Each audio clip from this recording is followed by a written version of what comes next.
Hello everyone, and welcome to the Ignorant Intellectual on Media. Today I thought I'd continue with my media library. We'll go do the B's and maybe the C's. We'll see how long it takes to go through the B's. Maybe we'll stop at the end of the B's and then do another video of the C's and so on and so forth until we get through my whole library. Should be a few dozen, I think, probably videos. All right, so let's start with the B. I'll be right back. I get to turn the camera around and everything. And we'll start with the B's. All right, I'll talk to you very soon. Hello again, and all right, so now we're at the shelves. Let's go get kind of close. All right, but here's the B's. So where did we end off last one? We ended off with Babette's Feast. All right, so here's Babette's Feast. Let me get a hold of this camera properly. All right, so Babette's Feast. All right. Next up after that, it's a snapper case, a DVD of The Bad and the Beautiful. All right. After that, we got The Bad Bunch, one of the classic blaxploitation films. The Bad Bunch.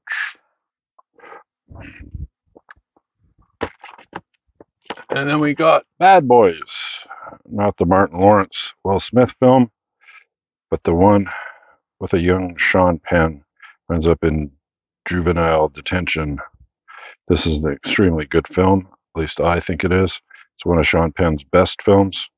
It's basically about him ending up in a juvenile penitentiary and another guy in it who just dislikes him. He's of Latino descent. He's the guy right there in the center, this guy. And he's going to say that he's going to get out before Sean Penn and go sexually assault his girlfriend and kill her or whatever, right? So anyways, it's a pretty intense film. The cans of pop in the pillowcase scene is pretty brutal, all right? Anybody who's seen this film will know what I'm talking about. And overall, it's an extremely good film, I find. All right.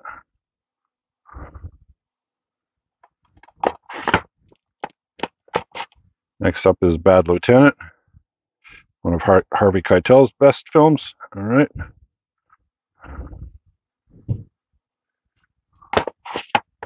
And then Bad Lieutenant, but the Nicolas Cage version on Blu-ray. All right. After that, the original Bad News Bears, which is quite the funny movie. It's one of my all-time favorite funny movies with Walter Matthau coaching a Little League baseball team of a bunch of misfits and a girl. All right. It's quite humorous.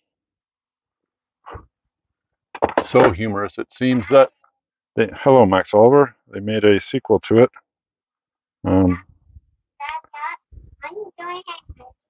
I am, yes.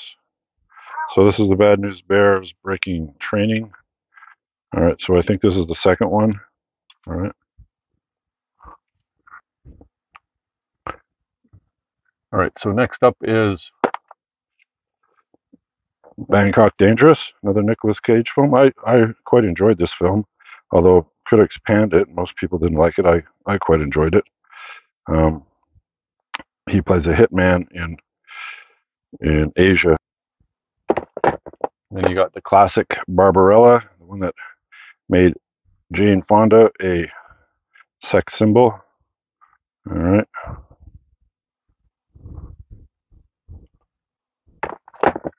Speaking of another sex symbol, Pamela Anderson, and her only good film. Did she have any other films? I don't know. I never watched any of her other films, but this one, you know, the opening scene where she's on stage and the water's all over her and everything, you know, the opening credits is pretty sexually powerful opening to a movie. And The Basketball Diaries, starring young Leonardo DiCaprio. This is about, it's one of the best drug addiction films, this one, and Requiem for a Dream. All right. Then Baraka. All right. I've heard good things about this, but I haven't watched it yet. Then Battle Los Angeles. A lot of people panned this film as well, but I quite enjoyed it. It's basically about an alien invasion. Then Battle Royale, one of the great Japanese films starring Takeshi Kitano, basically about them taking a high school to an island because they're all being very disrespectful towards their elders, put them on the island and letting them fight it out to see who survives, because only one person survives.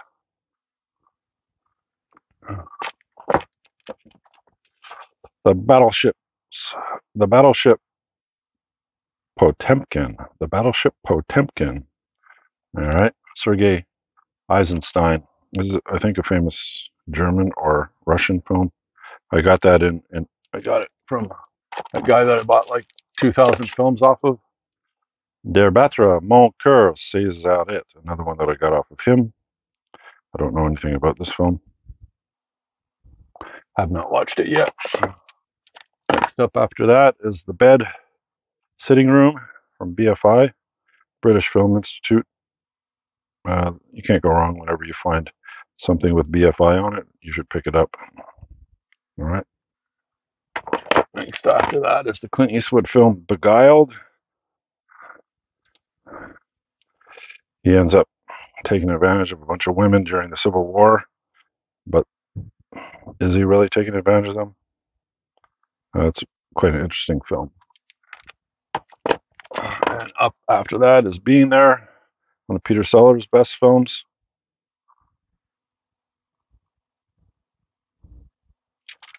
All right. After that is La Belle Équipe. La Belle Équipe. All right.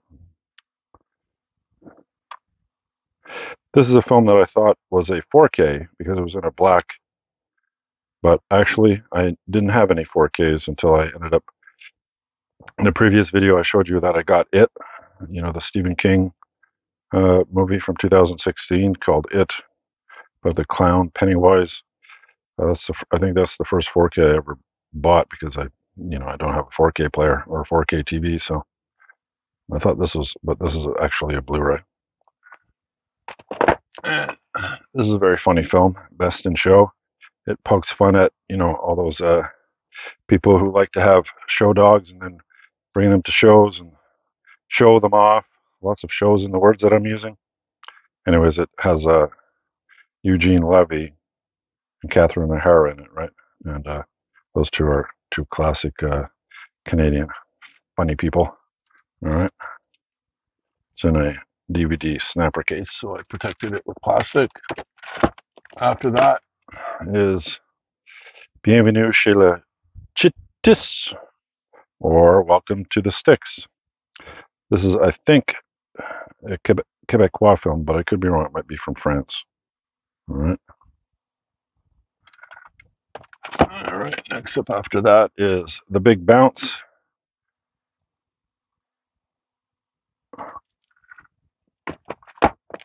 And then The Big Chill. If you like sit down movies where people have conversations, about life and stuff, you'll probably like this one. This one and, like The Barbarian Invasions, and some other films like this, or Diner is another one, right? So next up is Arrow Academy's The Big Clock. This is another one in that collection that I bought. It's the Arrow Academy, directed by John Favreau. All right, The Big Clock. All right. After that is The Big Combo, Brian Donnelly and Lee Van Cleef. The Big Combo on DVD. All right. Then after that is The Big Lift, Montgomery Clift and Paul Douglas. Experience the 1948 Berlin airlift in this classic semi-documentary. All right. Next after that is The Big Parade, a Blu-ray. All right.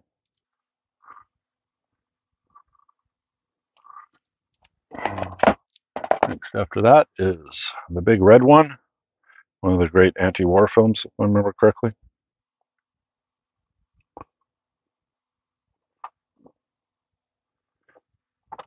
After that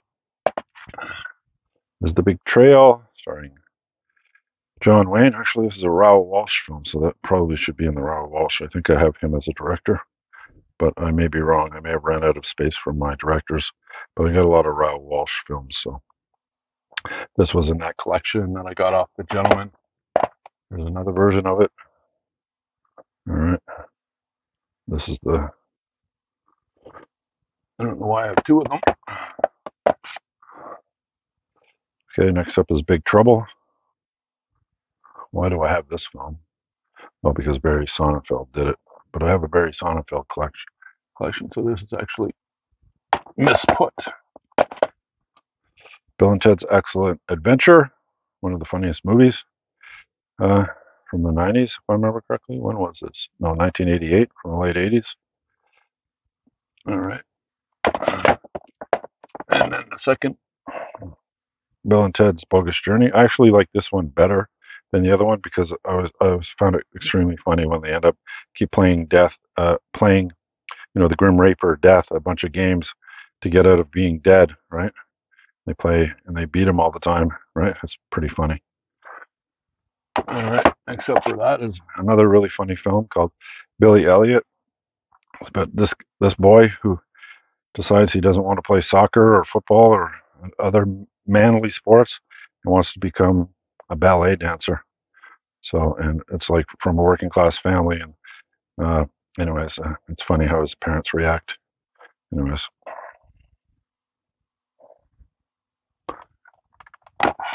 Next up after that is The Bishop's Wife, starring Cary Grant, David Niven, Loretta Young.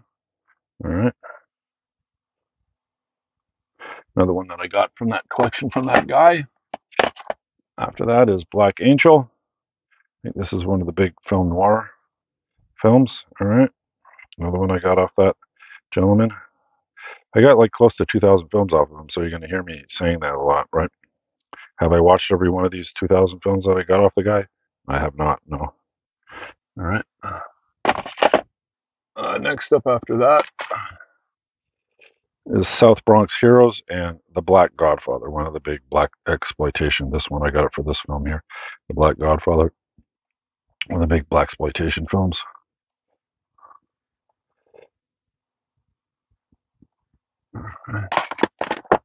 Up after that is Marvel Cinematic Universe Blu-ray edition of the Black Panther. All right. After that is The Black Pit of Dr. M. Another one I got out of that guy's collection. Nice DVD. All right. After that, we have Black Sabbath, Volume 1 and Volume 2 of the Black Sabbath story. This is where heavy metal started, was with Black Sabbath. With their two albums from, what was it, 1971, if I remember correctly. Their self-titled album, and what was their second one called? Paranoid? Was it? No, that was one of the songs anyways. Anyways, their second album as well. Slips my mind right now. After that is Black Snake Moan. I really enjoyed this film.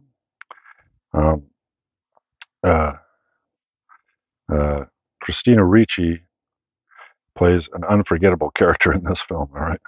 And so does, Samuel L. Jackson was one of my favorite actors, and in this film he plays a drinking blues man who's decided to get back in touch with the Lord, and he's doing it by changing her ways. So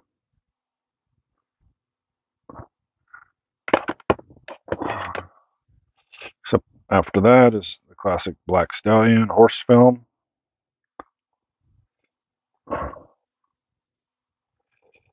Right. After that is Blame It on Rio.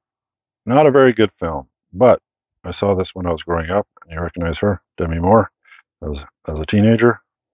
But her everybody who ever saw this film that was a teenager and saw this film will always remember her in this film.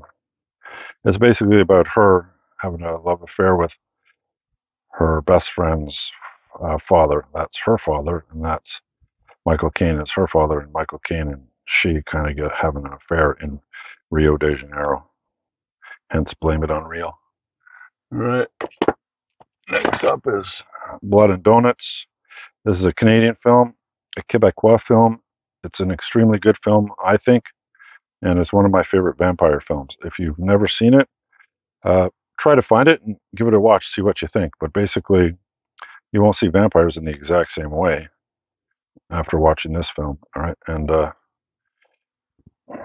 it's up there probably with the like an alternative version of a vampire film, like you know Andy Warhol's Dracula, if you remember that film.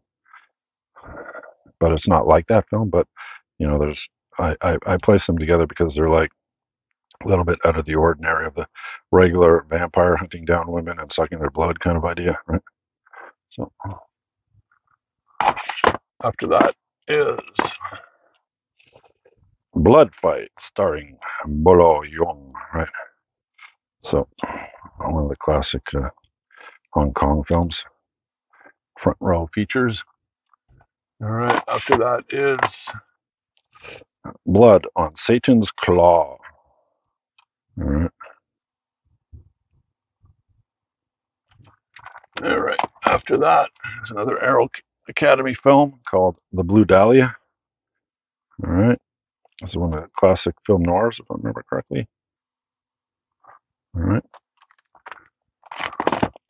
Next up is Blue is the Warmest Color. All right.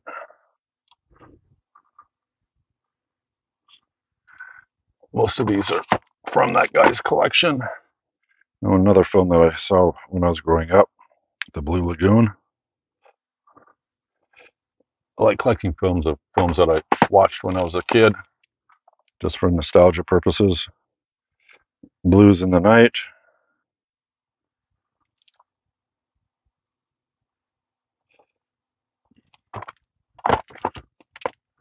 A Kino Lorber classic, Bob Le Flambard.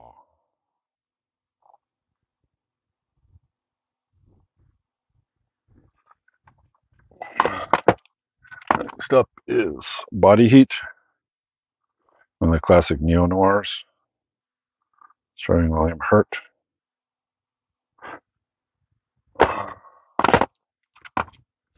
She's Funny That Way. This is another Bogdanovich film, so this is put in the wrong place. I think I have a Bogdanovich, or do I? I may have ran out of space again. My directors to put this, that's why it's in the alphabetical order by title, probably. And then one of the more popular Quebecois films, Bon Cop, Bad Cop.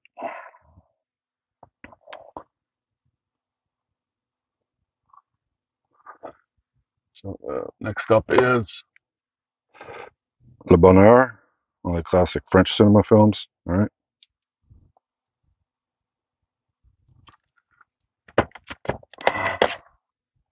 And Bonnie and Clyde.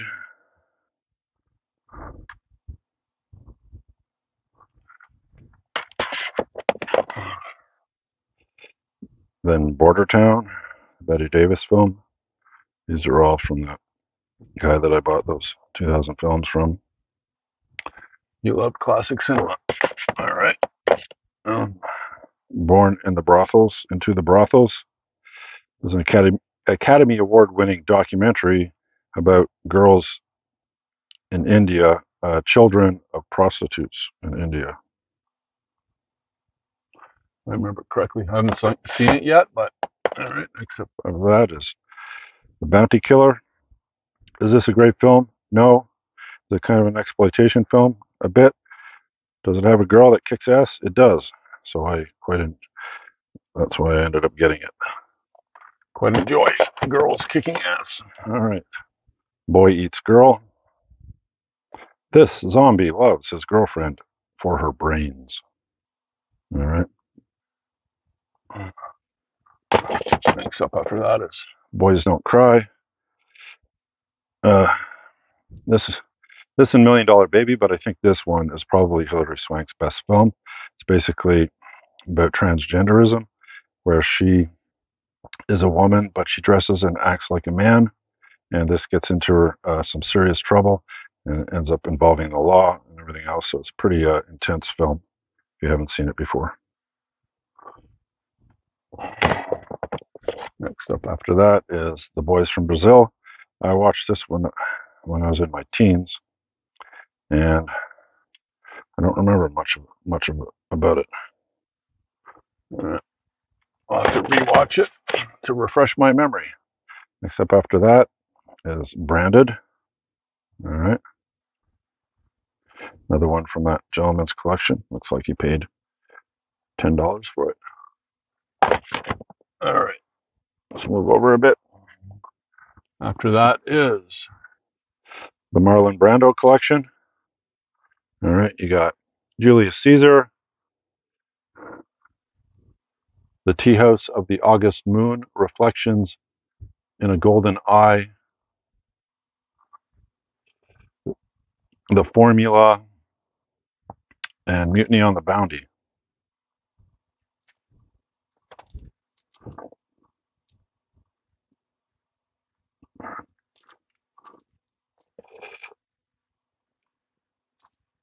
All right. So that would be Brando.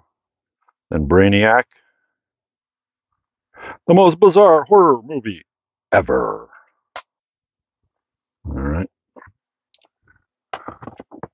After that is The Bravados, starring Gregory Peck, and classic Western films. And then after that, Braveheart. A nice steelbook.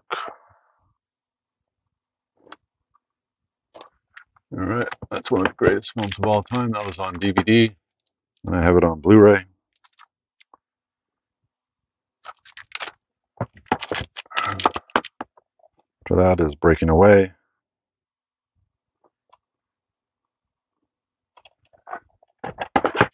And then Breathing Room. This is a pretty cerebral, fucked up film where everybody's stuck in a room. They don't know why. Anyways.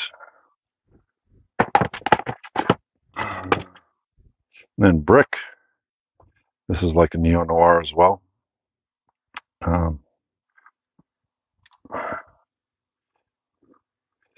What is that guy's name? Joseph Gordon-Levitt, you know, the guy from Third Rock from the Sun.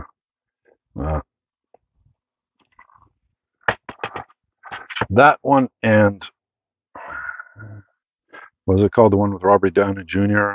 Kiss Kiss Bang Bang are my two most like the modern, neo noirs. Those two are really good. I haven't seen either one of those. I would pick up Brick for sure. All right. After that is The Bride of Frankenstein, Boris Karloff, one of the classic,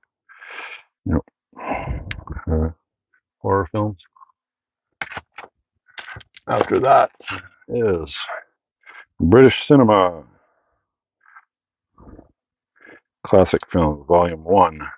So this one has Siege on Sydney Street, The Frightened Man, Crimes at the Dark House, The Hooded Terror, Girls in the News, and Tread Softly, Strangers. All right. After that is Broken Arrow, another Western, James Stewart in it. And then Broken City. This one is one of the Hughes brothers films. I have a Hughes brothers, so this is misplaced as well. Broken City. I think it's one of the Hughes brothers. Then Broken Flowers by Jim Jarmusch. And then Broken Lance, another Western. A lot of these were like in competition with the spaghetti Westerns of the time, or Well, the spaghetti westerns were kind of an homage to the American Western, right? So, and Brother, starring Takeshi Kitano. That's why I picked this one up. He's the one that directed it. Once I get more of his films, because I don't have very many. I think this is the only one I have of his. Um, maybe I have a couple others, but not enough to make an entry in the directors section. Edward G. Robinson and Brother Orchid, another classic film. All right, and then after that is The Brothers Bloom.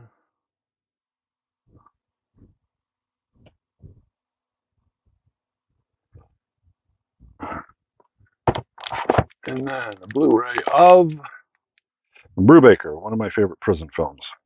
He plays the new prison warden that goes into and it's basically a drama of prison reform from the old style into the new style of prisons, right? And he pretends he's a prisoner to go see what's going on in his prison that he'll be taking over, right? What's his name? Is in it? Morgan Freeman. He plays in it. It's one of his best roles, even though it's not a huge role. I mean, he's in Shawshank Redemption in prison as well, but that film where he is, been in a shed for years or whatever in the dark, and then he finally comes out into the light is just a really powerful scene, and one of the most powerful scenes that Morgan Freeman has ever done, right? So if you haven't seen Brubaker, pick it up. All right, where was I? Okay, and then Bubba Hotep, starring Bruce Campbell.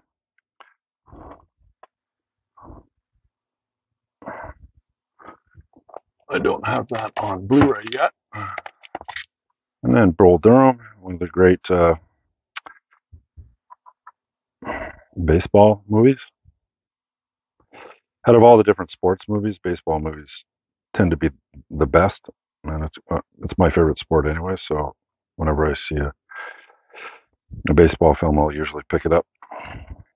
All right, and then we got to move over.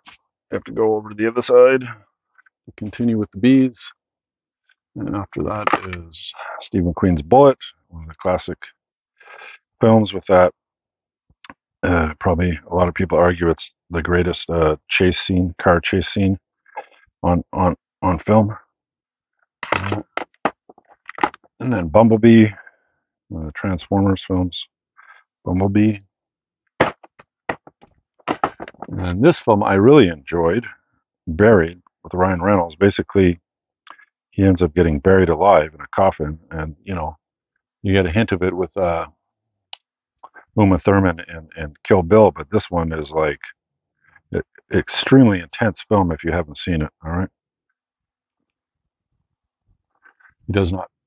Ryan Reynolds does not play a funny character in that film, that's for sure. All right, so Bus 174. This is a Brazilian documentary about that man who goes onto a city bus and basically holds everybody hostage in it. It's pretty intense. All right.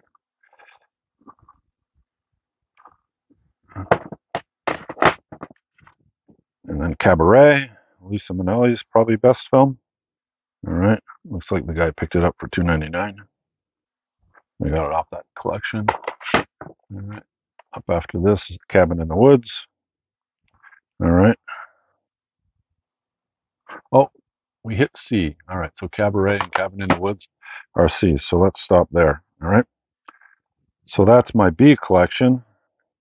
In the first section of my collection by title. So I have 3 collections, like I said in my previous video. Organized by title, alphabetical order by title. Then I have a section with directors, which I'll do after by title. And then I have the numerical ones like the Criterion Collection, all done in numerical order, right? All right, so this is the second video of my film library, and hope you enjoyed it. And if you did, leave a thumbs up. If you want to subscribe, that's cool with me. And I'll be putting out the C's very soon, and I will talk to you then. All right, bye for now.